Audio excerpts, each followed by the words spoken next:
اهلا بيكم في فيديو جديد.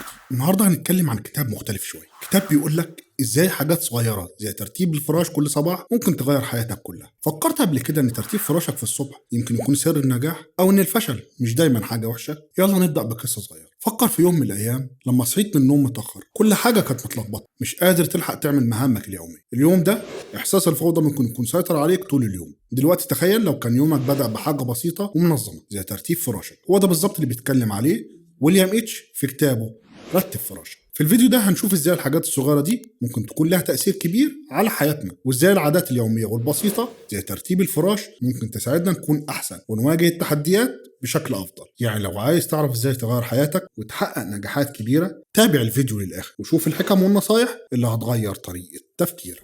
وبعد ما اتكلمنا عن فكره الكتاب بشكل عام، تعالوا ندخل في التفاصيل شويه. اول حاجه اساسيه في الكتاب هي اهميه ترتيب الفراش. ممكن تقول لي دلوقتي يعني ايه اهميه ترتيب الفراش في حياتي وانا كل يوم بصحى متاخر ومش لاقي وقت افطر حتى؟ صدقوني الفكره مش بسيطه زي ما تبدو. المؤلف بيقول انك لما بتبدا يومك بحاجه بسيطه ومنظمه زي ترتيب الفراش، ده بيديك احساس بالانجاز والفخر من اول اليوم. يعني قبل ما تخرج من اوضتك انت عملت حاجه مفيده وخلصتها على اكمل وجه. حاسس بالتغيير؟ تخيل معايا يومك بدأ بإنجاز حاجة مهما كانت صغيرة، بيديك دفعة نفسية حلوة تخليك تقول أنا قادر أعمل حاجات تانية كتير النهاردة. وده مش كلامي، ده كلام واحد من أكبر القادة في القوات الخاصة البحرية الأمريكية. فكر كمان في الأمر من منظور تاني. لو يومك بدأ بفوضى وكسل، احتمال كبير إن اليوم كله هيمشي على نفس النمط. بس لما بتبدأ بخطوة منظمة وبسيطة زي ترتيب الفراش، انت بتحط نفسك على طريق النظام والإنجاز. ومن هنا الكتاب بيفتح باب النقاش عن ازاي الحاجات الصغيرة دي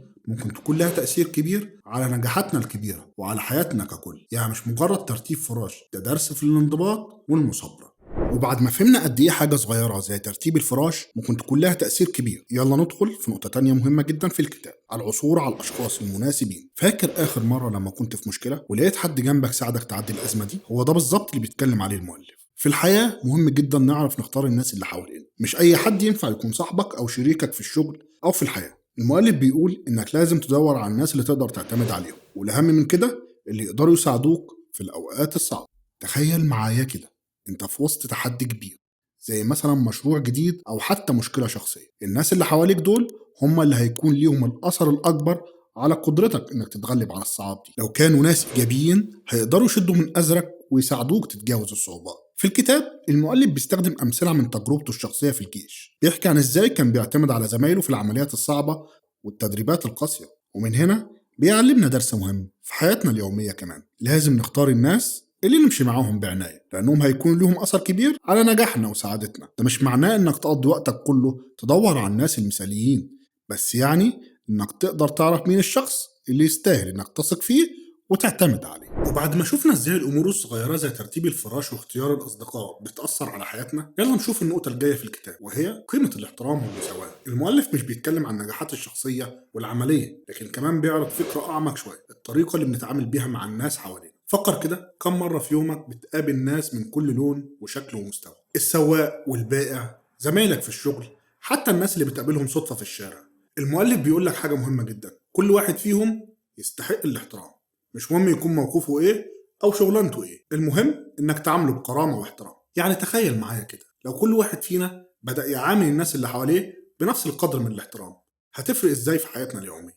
الاحترام ده مش بس هيحسن علاقاتنا مع الناس، لكن كمان هيخلق جو من الثقه والتعاون والايجابيه حوالينا. في الكتاب المؤلف مش بيتكلم من فراغ، هو بيستخدم تجربته في الجيش ويشاركنا بأمثلة عن ازاي الاحترام المتبادل كان ليه دور كبير في نجاح العمليات والتدريبات. يعني الاحترام مش بس كلمة نقولها، ده فعل وتصرف يومي لازم نمارسه. ومن هنا بنفهم ازاي الامور البسيطة زي الاحترام والمساواة ممكن تكون لها تأثير كبير مش بس على حياتنا لكن كمان على العالم اللي حوالينا. وبعد ما شفنا أهمية الاحترام والمساواة، يلا نروح لموضوع تاني بيقابلنا كتير في حياتنا: التعامل مع الفشل. فكر كده في آخر مرة حاولت فيها تعمل حاجة جديدة أو صعبة، ممكن تكون ما نجحتش من أول مرة. السؤال هنا إيه اللي حصل بعد كده؟ هل استسلمت ولا قمت تاني وحاولت مرة تانية؟ المؤلف بيقول لك حاجة مهمة جدا: الفشل ده جزء أساسي من عملية التعلم والنمو. يعني مش لازم كل مرة تحاول فيها تعمل حاجة تنجح من أول مرة. الفشل ده درس، وكل مرة بتفشل فيها بتتعلم حاجة جديدة تخليك أقوى وأكثر قدرة على المواجهة. تخيل معايا وانت في الجيم مثلا وبتحاول ترفع وزن اكبر من العادي، أول مرة ممكن تفشل وما تقدرش تكمل، بس لو كل مرة جربت تاني وزودت شوية بعد فترة هتلاقي نفسك قادر ترفع الوزن ده بسهولة. ده بالظبط اللي بيحصل في الحياة كمان، كل تجربة فشل بتعلمك وبتقويك. في الكتاب المؤلف بيحكي عن تجاربه الشخصية في التدريبات العسكرية وإزاي كان الفشل جزء لا يتجزأ من تعلمه وتطوره. يعني الفشل مش عيب ولا حاجة تخليك تستسلم، ده بالعكس ده الخطوة الأولى للنجاح. ومن الفشل للخوف خطوة مش بعيد، بس دلوقتي هنتكلم عن حاجة جوهرية في كتاب رتب فراش وهي مواجهة الخوف. تخيل معايا انت واقف قدام حاجة خايف منها جدا، يمكن تكون موقف صعب في الشغل أو حتى قرار كبير في حياتك. السؤال هنا هتعمل ايه؟ هتهرب ولا تقف وتواجه؟ المؤلف بيقول لك حاجة مهمة، الشجاعة والقدرة على مواجهة الخوف دي من أساسيات النجاح. يعني مش معنى إنك خايف تبقى ضعيف، الخوف ده إشارة إنك بتواجه حاجة مهمة، وإنك لو قدرت تتغلب عليها هتكون قوي وقادر تعمل أي حاجة. فكر في الرياضيين الكبار أو العلماء اللي بيقدموا على اكتشافات كبيرة، كل واحد فيهم كان عنده لحظات خوف وشك، بس الفرق بين اللي بينجح واللي بيفشل هو اللي بيتعامل مع الخوف ده. لو قدرت تواجه خوفك وتتحداه ده يبقى بداية طريقك للنجاح. في الكتاب المؤلف بيحكي عن مواقف في الجيش وازاي كان الخوف جزء من التجربة، بس بيبين ان القدرة على مواجهة الخوف ده اللي خلته ينجح ويتقدم. يعني الخوف مش حاجة لازم تتجنبها، دي حاجة لازم تتعلم تواجهها وتتعامل معاها. وبعد ما اتكلمنا عن مواجهة الخوف وازاي الشجاعة مهمة، دلوقتي هنروح لحاجة متصلة بيها ومهمة جدا برضه، وهي الصمود أمام الصعوبة. تخيل معايا انت في وسط مشكلة كبيرة أو موقف صعب، يمكن تكون في الشغل أو حتى في الحياة الشخصية، هتعمل إيه؟ هتيأس ولا هتقف صامت وتكمل؟ المؤلف بيقول لك إن الصمود والقدرة على الاستمرار في وجه الصعاب دي من أهم الأشياء اللي تساعدك تحقق أهدافك. يعني مش كل مرة تواجه فيها تحدي تستسلم وتقول مش قادر، القوة الحقيقية تظهر لما تواجه الصعاب وتكمل، مش لما تهرب منها. فكر في الرياضيين اللي بيتدربوا ساعات طويلة وبيواجهوا إصابات وتحديات كتير، أو فكر في الناس اللي بيحققوا نجاحات في مجالات صعبة في العلم. كل دول كانوا قدام تحديات كتير، بس اللي خلاهم يوصلوا للنجاح هو قدرتهم على الصمود وعدم الاستسلام. في الكتاب المؤلف بيستخدم تجاربه الشخصية في الجيش وازاي كان لازم يتحمل ويصمد في وجه تحديات كتير وصعبة. الصمود ده مش بس شيء تعمله لما تكون في موقف صعب، ده اسلوب حياة تعيش بيه كل يوم. وبعد ما شفنا ازاي الصمود والشجاعة مهمين في مواجهة الصعاب، دلوقتي نروح لحاجة مهمة ومكملة ليهم وهي أهمية الأمل والتفاؤل. تخيل معايا انت في وسط مشكلة أو موقف صعب وكل حاجة حواليك بتقول لك إن الوضع سيء ومفيش فايدة. في اللحظة دي الأمل والتفاؤل ممكن يكونوا الشعلة اللي تنور لك الطريق. المؤلف بيقول لك إن الأمل والتفاؤل دول مش بس مشاعر حلوة، دول قوة دافعة تساعدك تتخطى الأوقات الصعبة. يعني لما تبص للمستقبل بتفاؤل حتى لو الوضع حواليك مش مبشر، ده بيديك القوة تكمل وتحاول تغير الوضع للأحسن. فكر في القصص اللي بنسمعها عن ناس كانوا في ظروف صعبة جدا بس قدروا يغيروا حياتهم بالكامل، أو حتى الكتب اللي بتحكي عن شخصيات بتواجه تحديات كبيرة بس بالأمل والتفاؤل تتغلب عليها. الفكرة هنا مش بس إنك تكون متفائل في الكلام لكن كمان في الأفعال. في الكتاب المؤلف بيستخدم تجاربه الشخصية في الجيش وإزاي الأمل والتفاؤل كانوا عوامل مهمة في تخطي الصعاب. يعني مش مهم تكون الظروف قاسية قد إيه، المهم ازاي تبص للمستقبل وتستمر بإيجابية. وبعد ما شفنا قوة الأمل والتفاؤل، دلوقتي نيجي لحاجة مهمة جدا وبتكملهم وهي المثابرة والتحمل.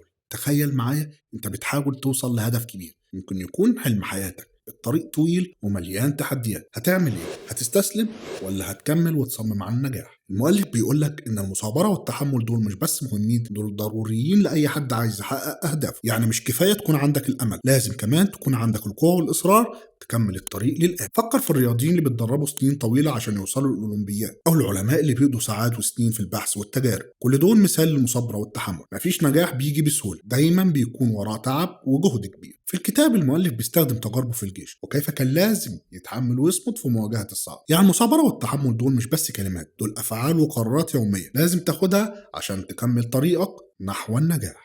وبعد ما شفنا الأمل والتفاؤل وأهمية المثابرة والتحمل، يلا نتكلم عن حاجة بتواجهنا كلنا في الحياة وهي التغلب على العقبات. تخيل معايا أنت في طريقك لهدف مهم وفجأة تلاقي حاجز كبير قدامك، هتعمل إيه؟ هتقف وترجع ولا هتشوف الحاجز ده كفرصة تتعلم منها وتكبر؟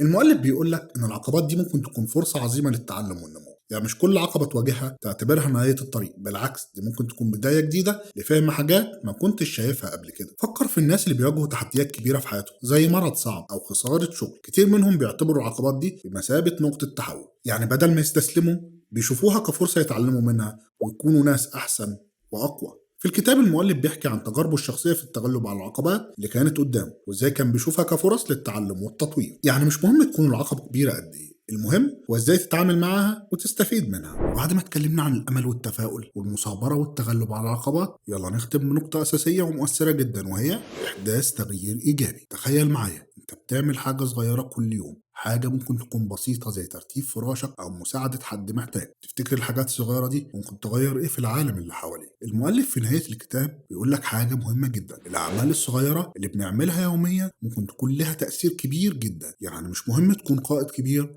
أو شخصية مشهورة عشان تحدث تغيير في العالم.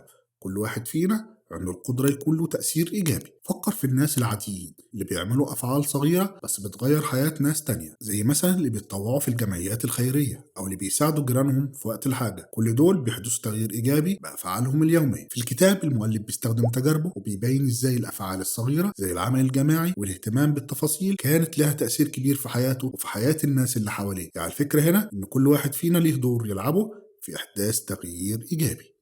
كده نكون خلصنا رحلتنا مع كتاب رتب فراشك، وعرفنا ازاي حاجات صغيرة زي ترتيب الفراش واختيار الرفقاء المناسبين والاحترام والمساواة والتعامل مع الفشل ومواجهة الخوف والصمود أمام الصعوبات والأمل والتفاؤل والمصابرة والتحمل، التغلب على العقبات وإحداث تغيير إيجابي ممكن يكون لها تأثير كبير على حياتنا وعلى العالم اللي حوالينا. يا رب تكونوا استمتعتوا بالفيديو واستفدتوا منه، ولو عجبكم المحتوى بلاش تبخلوا علينا بالاشتراك في القناة وتفعيل زر الجرس عشان يوصل لكم كل جديد، وما تنسوش تعملوا لايك للفيديو وتشاركوه مع أصحابكم اللي ممكن يستفيدوا منه. وكمان لو عايزين تعرفوا أكثر عن الكتاب وتقرأوا ملخص تفصيلي، ما تنسوش تزوروا موقع خلاص الكتاب اللي هيساعدكم تاخدوا فكرة أوضح وأشمل عن الكتاب وأفكاره. شكرا على المتابعة والدعم، وانتظرونا في فيديوهات جديدة ومحتوى مفيد وممتع. سلام.